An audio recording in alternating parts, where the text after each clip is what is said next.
Good morning and welcome to a service from Fountain Springs Church. We exist to show people who Jesus is in the Black Hills and around the entire world. And we're so glad that you're joining us this week on TV. In just one moment, we're going to dive into the last week of our series entitled Off the Fence, where we look at what it means to be a church on an unwavering mission. If you've missed any of the last couple of weeks of the series, go to messages.fs.church to catch up. Thanks for joining us this week.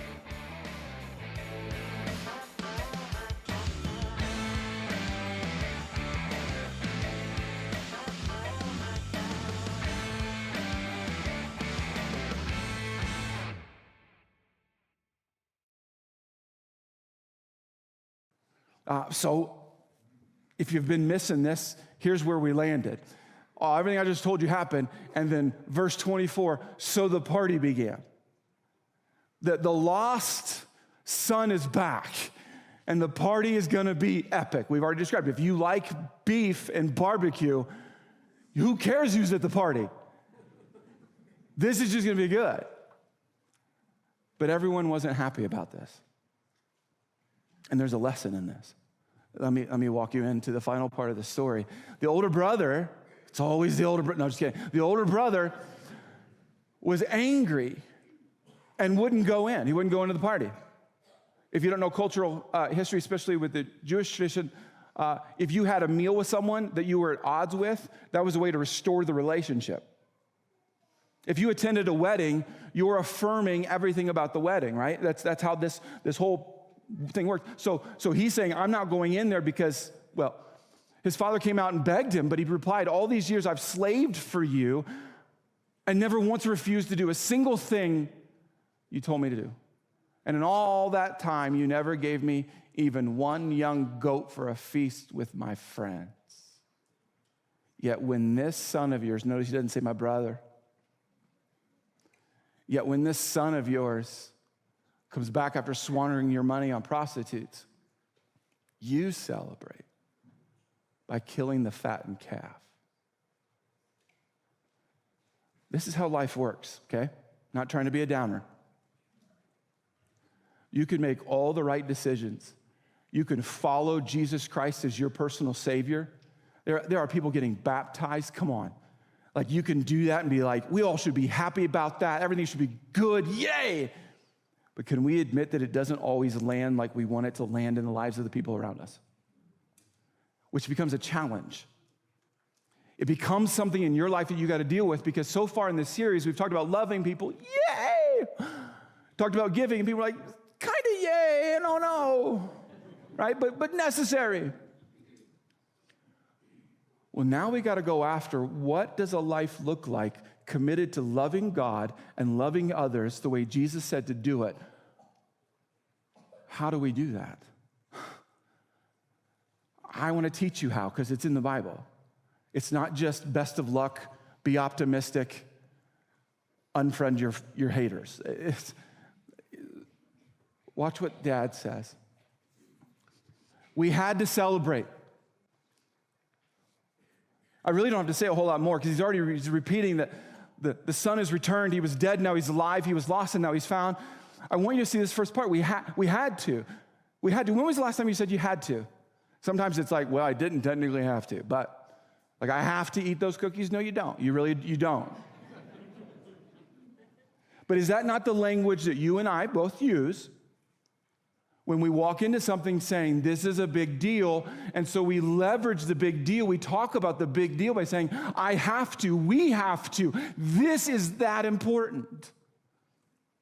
Should grip you a little bit that the dad begins to explain himself, the love and the generosity, right? Because remember, Jesus is telling the story. This is a parable. Jesus is saying this is how you and I are supposed to live, with unconditional love, irrational generosity. Why? Because we have to.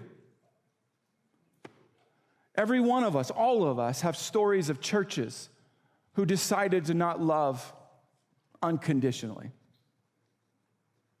All of us have stories of churches and Christians who decided to not be irrationally generous. And why does that stop? Why do you guys, and why do we find ourselves going, I don't like what's going on in the world. How do we bridge the gap between, I don't like it, it's not right, it's not good, How do we fix it? Jesus just gave us the clue.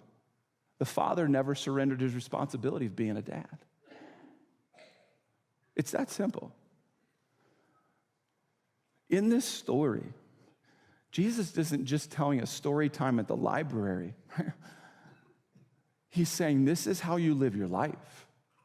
If you're here just because someone's getting baptized and you're like, well, I got invited, and there's a promised meal afterwards or something, and you're like, well, okay, Wherever you are with Jesus, I want you to hear something. If you think churches are full of hypocrites, you're absolutely correct. If you think the world is full of hypocrites, you're absolutely correct. So rather than harp on what seems to be evident in the world, what if you and I said, but what do we do about that? How do we make sure that you and I aren't hypocrites saying that we should love people and be generous? How do we do that? So we as a church have decided that we're going to treat Luke 15 as a mission. Years ago, I asked God, hey, would you give us a Bible story? When I say Fountain Springs Church, would you help us as a church help new believers, unbelievers, Christians, non-Christians, whatever terms you want to use? Would you help us be a group of people locked onto what you want us to be locked onto, and we need a Bible story? And so God, literally in my prayer times, like the story of the prodigal son, Luke 15. And like a good pastor, I was like, I don't like that one. Choose again, God. Sorry. I didn't know what he was saying, so I kind of played this delay game with God. I don't know if you resonate with this at all, but I began to say, God, that's not us. And he's like, I'd like you to read it. I'm like, I've read it before. I'd like you to read it again. Fine. That's our close relationship. Just want you to know, me and God.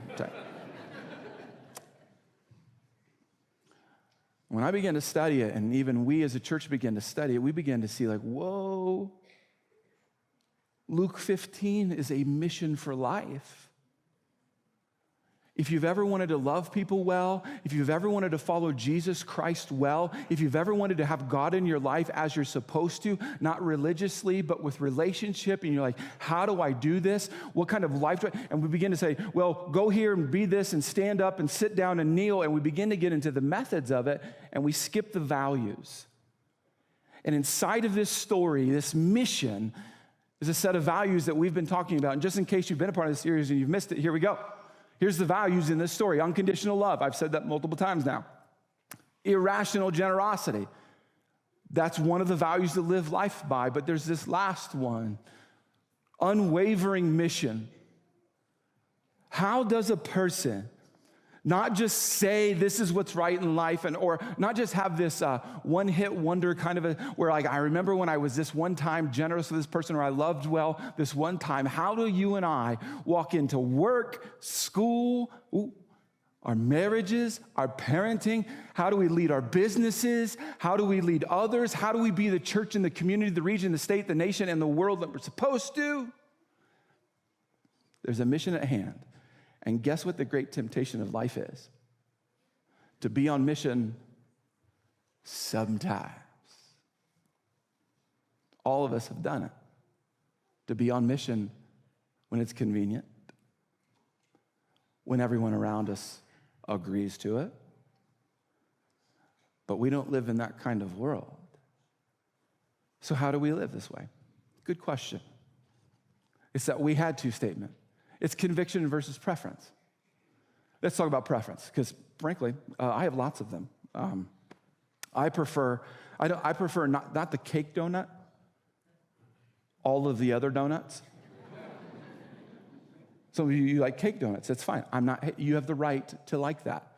You've already heard a little bit about cats and dogs and how there seems to be a quandary. Easy question. Dogs. It's always dogs. Dogs are great. Cats are evil. Settle.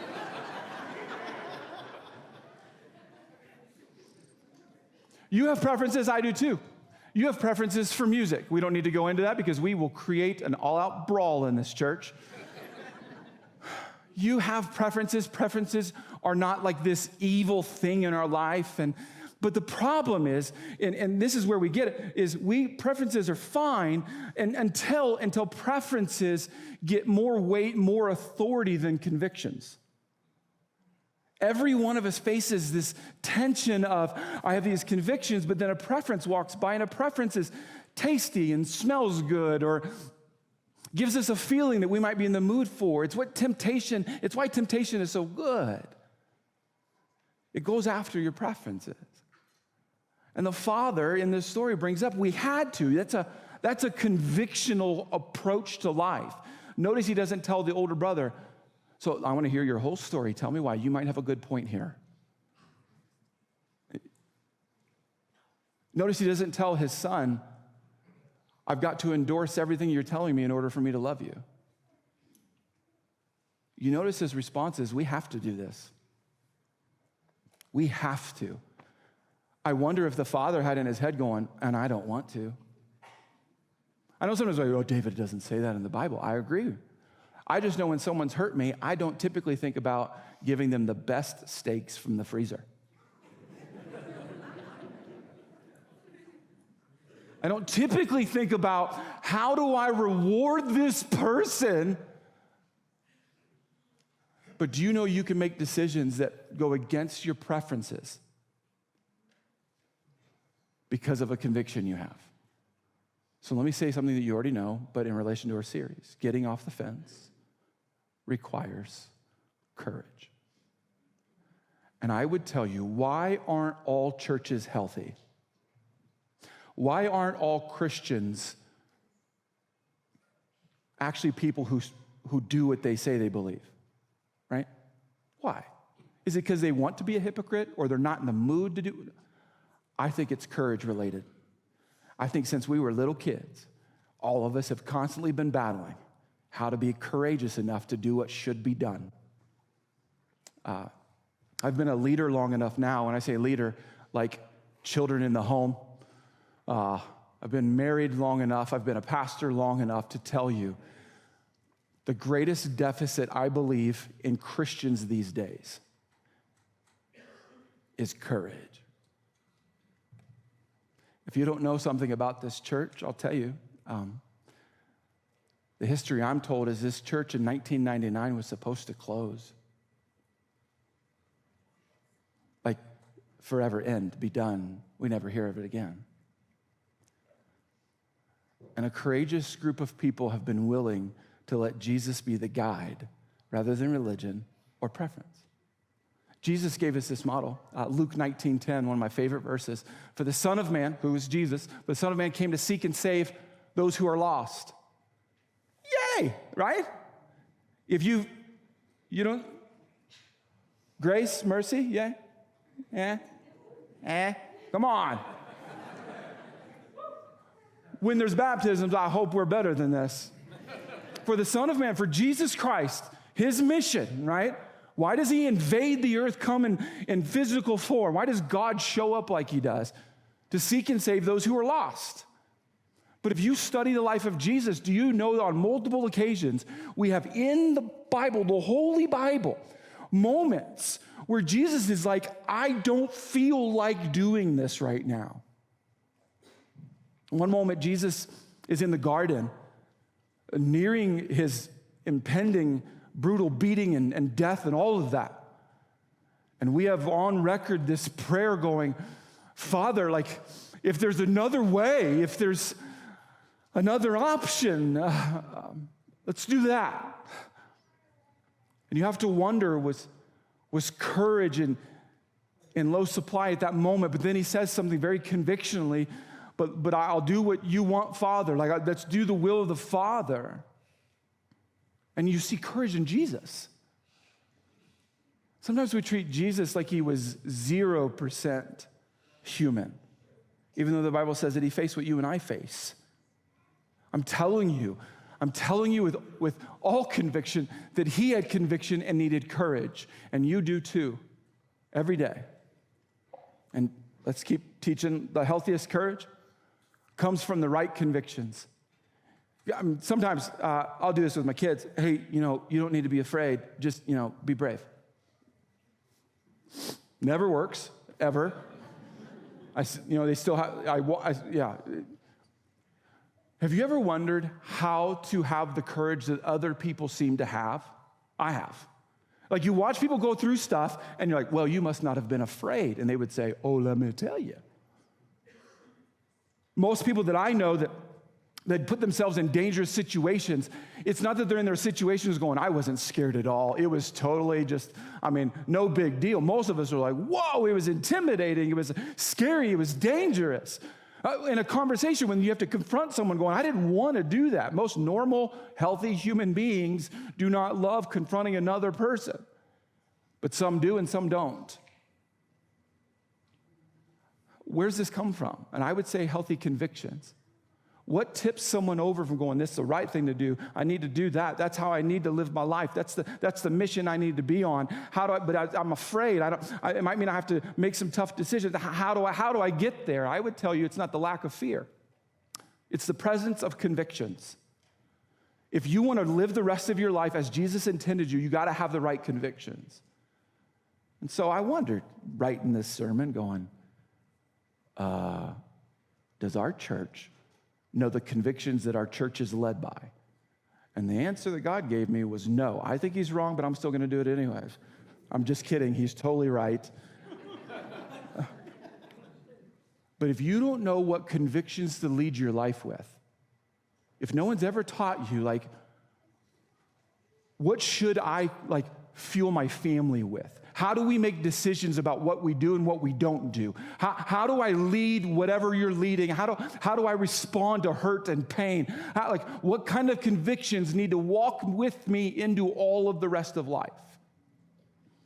Well, I think what the church has as convictions can be transposed onto your life no matter what season of life you find yourself in. So we're just going to go through this. This is going to be fun, I think. The church must never forget it's the church.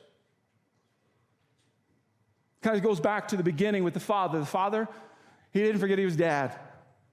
That's why he tells the older son, hey, buddy, love you, but we have to do this. Why? Because I'm dad. Why? Because no one else is going to. It's my role as dad to fight for this family, right?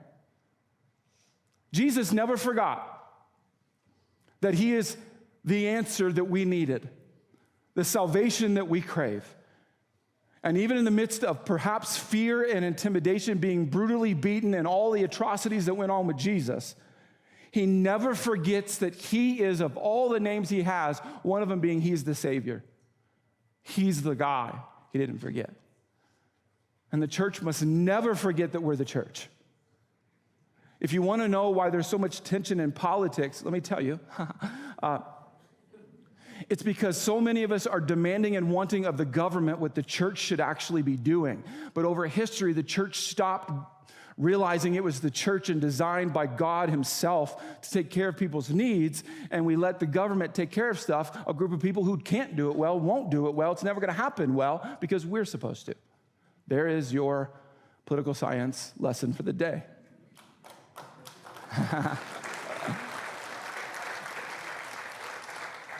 Before you clap, let's listen to the whole sermon.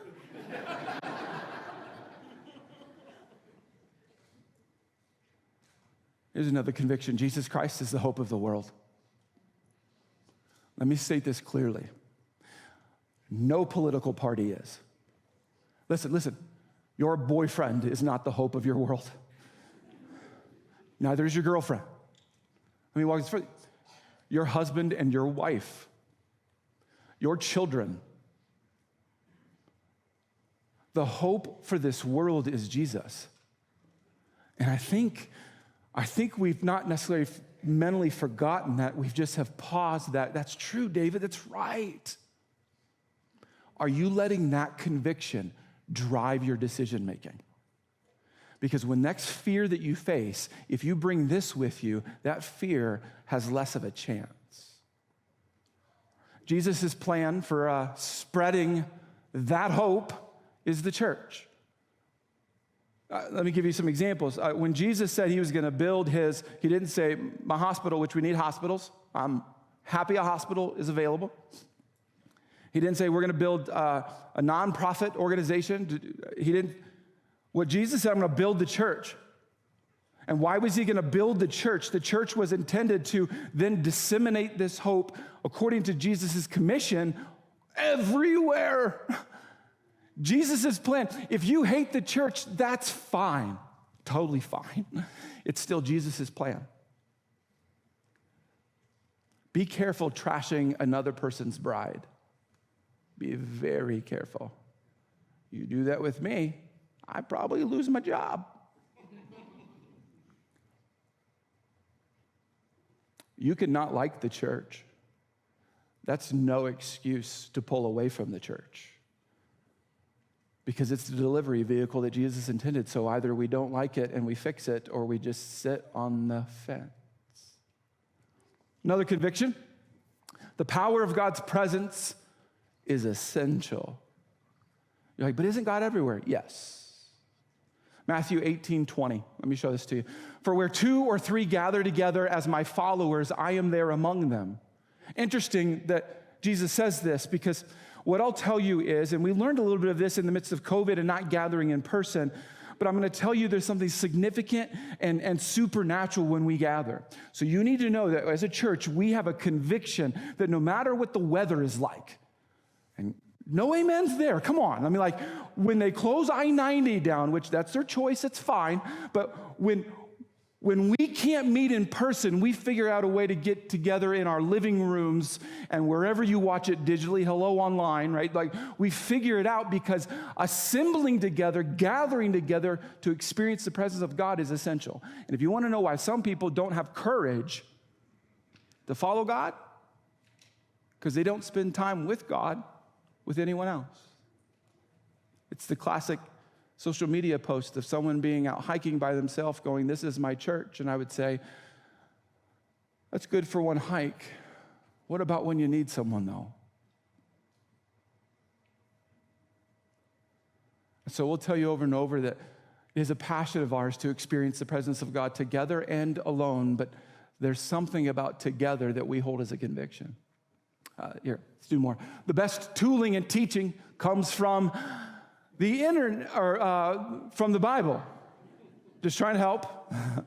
If you want to know where we get our sermons from, the Bible we treat as authoritative, as the inspired Word of God. We don't just pick verses and try to figure out how to make them work for ourselves. A lot of times, sermons are frustrating because of the truth that it does reveal, because we preach from what's called the whole of Scripture from beginning to end. I mean, you gotta know what it's all saying to understand certain parts of it, because it was written in a different language, different culture, different time, and it's sometimes just difficult to get our minds around. So the best tooling, the best shaping and teaching as a church we hold convictionally comes from the Bible. We're like, what about the Holy Spirit? Yes, but the Bible was delivered via the Holy Spirit. Let's get into super practical. The church should become as you are, which means you can technically wear whatever you'd like. And that's fine. Let's go a little deeper than that. We believe you should not have to fix yourself up emotionally, spiritually, in order to be a part of our church. Nor should that be anywhere else. You should be able to come as you are, not get fixed up, changed up, right, with blah, blah, blah, blah. No, you just come. If you're experiencing trauma in your life, if you're experiencing breakup and betrayal, if you are living in shame right now just for what played out yesterday or last week, do you need to fix that before you can be with us? No. The church should be come as you are. And that will frustrate some of you. Would you like to know why? Because you might have to worship in the same room as your ex.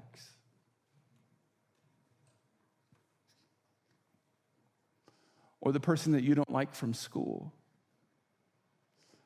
Or someone that makes it on the front page of a paper or a news article going, oh my. What you should say, I'm so glad you're here. You see where courage is necessary. Let's keep going. You should know and be known. Meaning you should know people and be known by people. That's a conviction. That's why you're going to hear us say over it, we're better together. You're like, stop saying that. No, we're not. You should know and be known. Look around. Everyone, wherever location you are right now, if you're online by yourself, this will be weird, but look around. Just look around. You should know some people and be known by people. You need people. Stop in your mind going, well, not me. I mean, David, you knew, I'm high achiever. Okay, you need extra people. It's a conviction of ours that you need to be with people, around people, known by people, not just like names, but where they can challenge you and you can challenge them. Show you another one. Meeting needs is the best way to prove it. I shared, if you need to know, I'm going to share it again. Our weakest part of our church right now is this. We have a lot of stuff that we think is right, but we're not proving it well. We're not serving well. We have so many deficits, it's crazy. Most of our staff spends for Saturdays and Sunday mornings trying to fill all the gaps, and we're calling like brothers and uncles and making sure that everything gets like where everyone can actually be cared for and welcomed and greeted, and kids can be taught as they should. But you need to know this is our weakest part. Meeting needs is the best way to prove it. Helping a kid know who Jesus is, getting a bag and filling it up with coats. There's tons and tons of opportunities, but as a conviction, we're going to push and push and push and push for you and I both to be serving.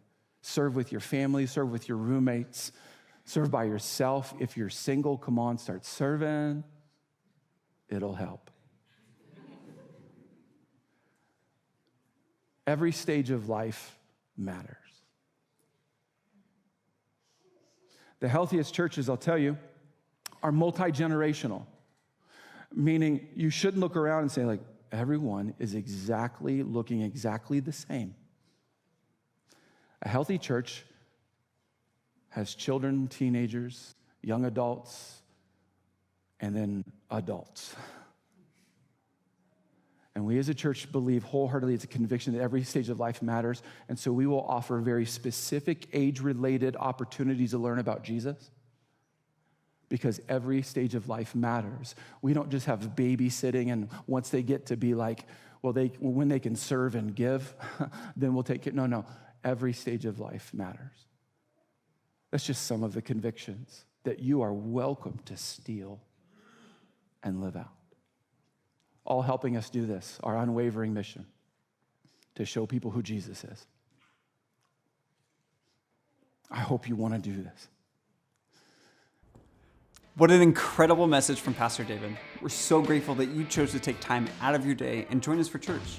If you're interested in giving to Fountain Springs and furthering the mission and kingdom of God, you can give today by going to give.fs.church or by downloading our mobile app.